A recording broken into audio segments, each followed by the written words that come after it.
The land would come by the gracious hand of God. It wouldn't be earned. It wouldn't be conned. It wouldn't be won. It wouldn't be teased. It wouldn't be tantrumed. It wouldn't be blackmailed. And it certainly wouldn't be snatched. The land of promise that God offers will be received as a gift, or it won't be received at all.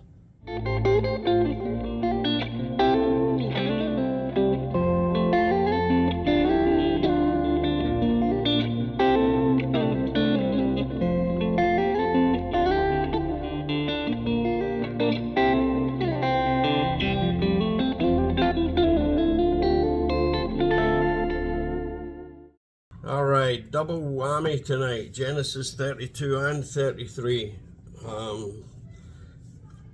So,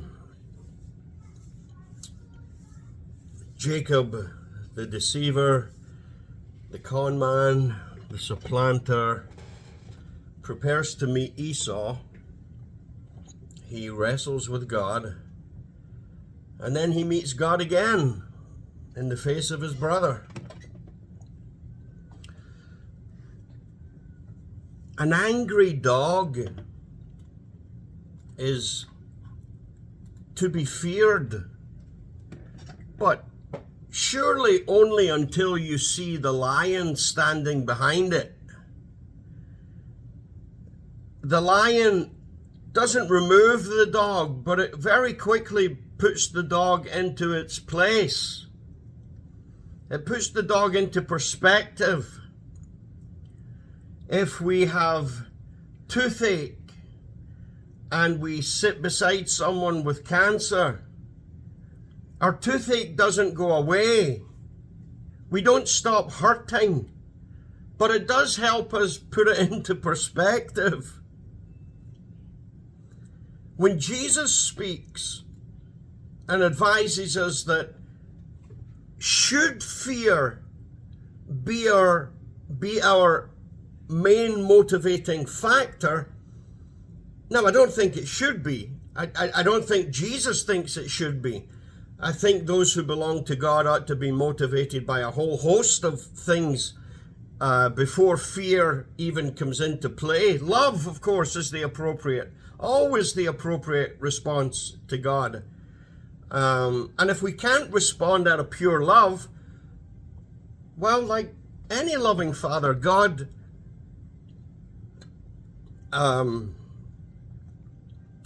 has initiated many things by which we might respond to him. Gratitude, for example. We behave as he desires because we're thankful. Or a sense of duty, perhaps. How many times did we hear our own father say something like, well, I really don't care how you feel about it, but as long as you're in this house, which is Paul's argument to the Corinthians, right? When he reminds them that we are the temple of God. This is his house.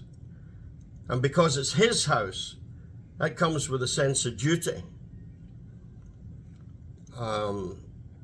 We can also respond to God out of a sense of promised reward. But I place reward at the bottom of the list because reward can be a little immature and even selfish in nature. It's often how we would motivate toddlers. Yes? If you do A, I'll give you B.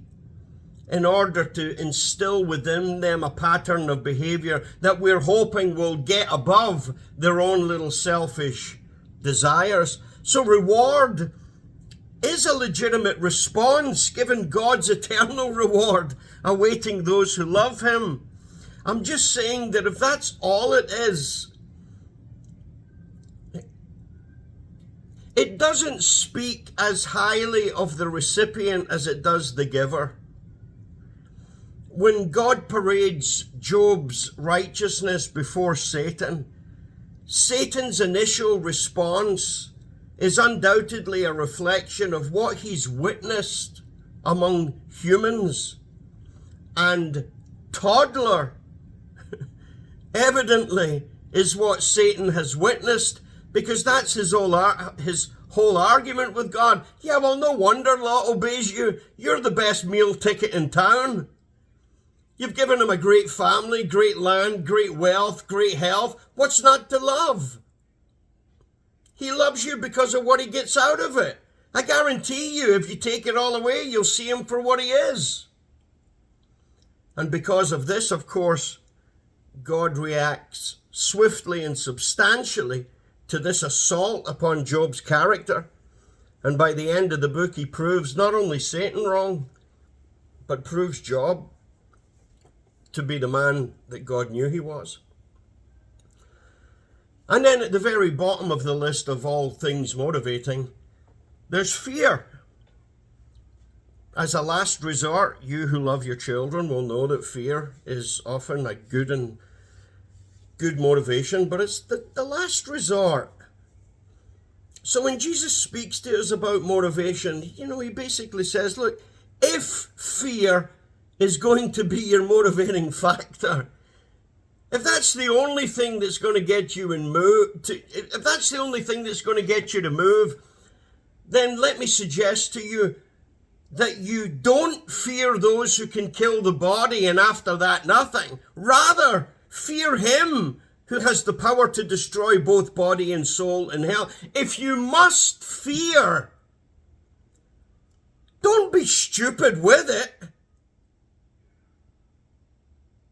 If you must fear, at least fear the lion, not the dog. Jacob's terrified, but he's terrified of the dog.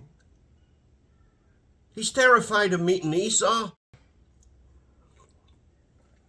which I assume is the reason for the mentioned angels in verse 2, who we hear nothing else about except that they were there.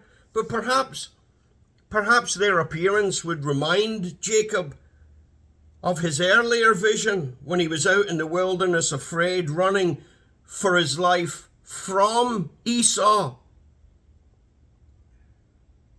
That everything would be okay and that God has his back. So he's terrified of meeting Esau, which I guess is understandable, given that the last time he saw Esau, Esau wanted to end him. Nevertheless, it's a little premature on Jacob's part. If he had been able to read ahead as we can, he'd see that there's actually a lion sitting here at the end of the chapter.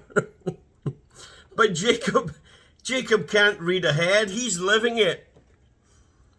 But it's into these chapters that Jacob must walk. And Jacob has made every inch of this fearful bed he now finds himself compelled to lie upon.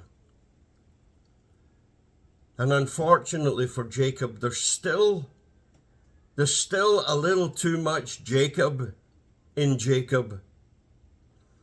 He's been radically blessed in spite of the old Jacob still being in residence. And therein lies one of the problems with blessing, especially if blessing arrives in spite of our behavior. We can actually conflate God's blessings with God's universal approval. We can begin to entertain the idea that change, especially significant change, really isn't all that necessary. After all, why would God bless me so much if I had so much to change? And because God's working with a con man, a deceiver, those people who typically live life on the edge, live life scheming and dreaming, ducking and diving, there's always the temptation to believe that that's why the blessings have come, by the efforts of my own hand, by the cunning of my own mind. So there's an important lesson arriving here for Jacob, and it's a doozy. We We teach our children the same thing, of course. But one of the first lessons that even our canine friends receive when by grace they come under our roof and protection, one of the first things we'll teach our dog is that the hand that gives will not be snatched from. Sensible dog owners obliterate that trait immediately, especially if there's children in the house, because a snatching dog's mouth can often miss the food. Loving child owners take it even more seriously. Presumptuous behavior is seldom received well within the human family, particularly from parents. A snatching child. We understand that not only is it correct that there is an order within the family that will be followed and the child will find its place, but for the child to know and understand that is for the child's own welfare, to learn these things from a hand that loves them. As I've stated before, the worst thing about a parent who doesn't discipline their child is that they then leave the disciplining of that child in the hands of the world, who typically don't suffer fools gladly and have no respect for their children. One of the main reasons that God is big on behavior is that if you do visit someone's home and their dog snatches food from your hand, we all know this, it's not a reflection on the dog. It's a commentary on the owner. Arguably, the weightiest theological position in Scripture pertaining to Israel receiving the Abrahamic covenantal promises and entering the promised land is that they were to understand that the land would come by the gracious hand of God. It wouldn't be earned. It wouldn't be conned. It wouldn't be won. It wouldn't be teased. It wouldn't be tantrumed. It wouldn't be blackmailed. And it certainly wouldn't be snatched. The land of promise that God offers will be received as a gift, or it won't be received at all. God isn't some divine employer whereby we can earn his generosity. He isn't some idiot that we can con him. He isn't a child that can have his belongings teased from him. He isn't an impatient parent whereby a tantrum might work. And he doesn't think so little of his gifts or his generosity whereby our attempts at snatching them would go unnoticed or approved of. So by the end of these chapters, there'll be a lot less Jacob and Jacob. Well, more correctly, there'll be a lot less Jacob and Israel. So how does Jacob intend to deal with Esau? Well, how would you deal with Esau? You see, when people are faced with problems in life, we tend to go with the idea that we think will work. Duh. And what we think will work is generally based on what we think would work with us. Jacob, in his approach to Esau, he's lifting the curtain on his own character by loading up the servants with bribes to pay off his brother's rage. He's doing what he thinks would work with him. In fact, when Esau sees this, he probably instantly concluded, I see my brother hasn't changed. Still trying to scheme his way out of things. Still working all the angles. Fortunately for Jacob, in the years that they have been apart, Esau has become more like God than Jacob has. For that's who appears on the face of his brother, and that's who reveals himself from the heart of his brother when they meet. But before we get there, Jacob runs into the lion that will not be outmaneuvered. The wall of all walls, the anti-Jericho. And Jacob can blow all the trumpets he wants. That wall's not moving. He sends everybody away, sends everybody on ahead, and then he's alone. He's alone.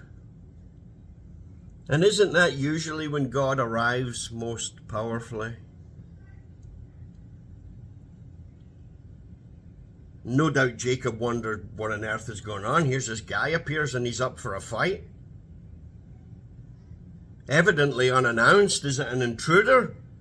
Is it a man? Is it a theophany? Is it an angel, as Hosea says it is? I read a few books, commentaries, people, and God bless them. Look, God bless scholars. I know I give them a hard time, but that's usually for what they've become, not for what they do. For what they do, I love and appreciate them. But they go on and on. Look, it doesn't matter what it is. It's God. In whatever form He has chosen to arrive. Isn't this something that we all learn? About our pains and our wrestlings and our struggles and our suffering, our experiences and our trials. Don't we all always at the end of it conclude,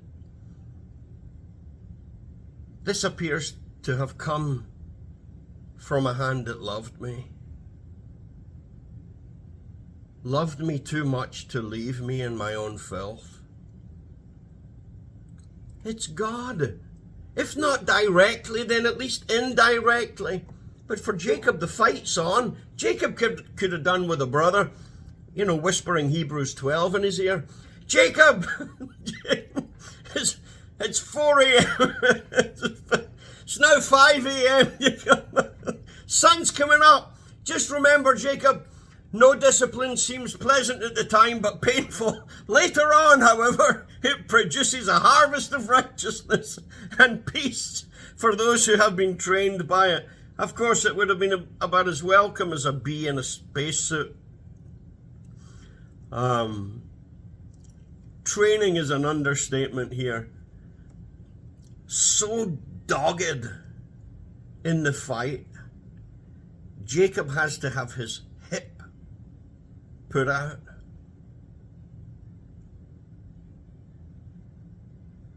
Would not back down, would not submit, would not give in. And God gives him all night to get the point.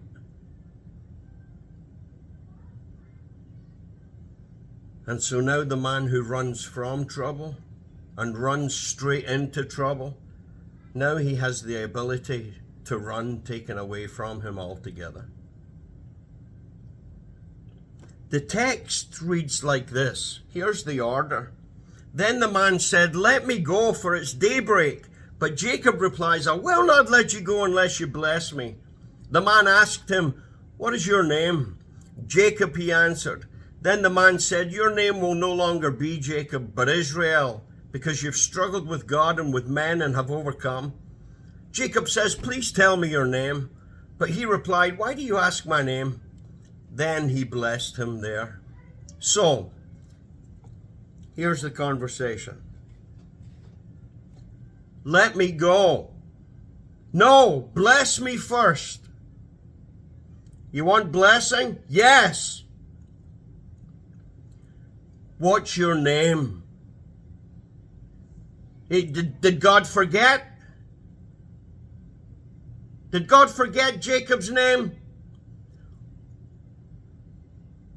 God already knows his name. He wants Jacob to hear the word Jacob falling over his own lips.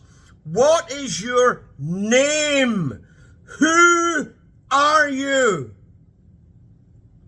I am deceiver. I am con man. I am Jacob. Then no, I will not bless you. No more, Jacob. Actually, no more, Jacob. Your name is now Israel. Now that Jacob's gone, you will be blessed. The first evidence of this blessing is some miles away as Esau encounters the first batch of gifts. Whatever has happened to Esau since they were together, whatever's happened to Esau in the interim, and I would love to know, but I could probably guess. But Esau was the one who was wanting to kill the other one. But whatever has happened to Esau has softened him. Not in a weak way. Quite the contrary. Weakness is not a virtue. If you think strong men bring havoc to the world, you've obviously missed some history classes. Strong men save the world from the actions of weak men. That's how history reads. But Esau, this man's man, hunter, capable of great anger, which is a virtue, by the way, or God wouldn't possess it. But Esau has learned that there's more to masculinity than mere brute strength. There's the handling of the strength. The Bible calls that meekness. But meekness isn't weakness. It's one's ability to control strength. So perhaps, and this would be my guess, perhaps having a family of his own has taught Esau the essentiality of brotherly love. Perhaps the heartbreak of watching his own children whenever they would squabble and fight, maybe that has melted his own heart toward his brother as he lectures his own children on how siblings should love each other. All paths, for those with eyes to see and ears to hear, all paths lead to God. And this is a good start, but God still isn't finished with Jacob. We got a name change. We have something of an attitude change. We have a hip replacement going on. Jacob's past will still come back to haunt him. Something I wish someone had drummed into me when I was younger. You might have thought you got away with this stuff. You got away with nothing. It's coming back in your older years. And Jacob's no different. His past will come back and shape him further, especially when his own sons used their brother's clothes to con him into thinking Joseph is dead. Chapter 32's commentary. I love this. Chapter 32's commentary on Jacob ends with, and he was limping.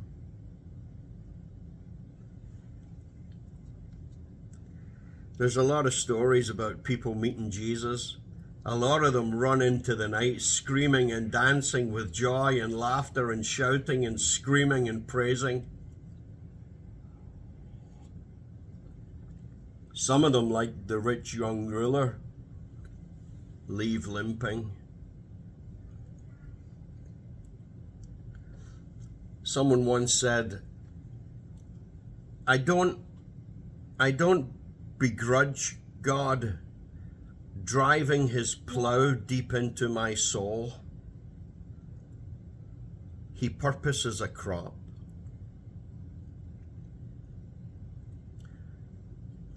Despise not your limps. One day we'll look back and discover that we weren't saved in spite of them, but because of them. He purposes a crop.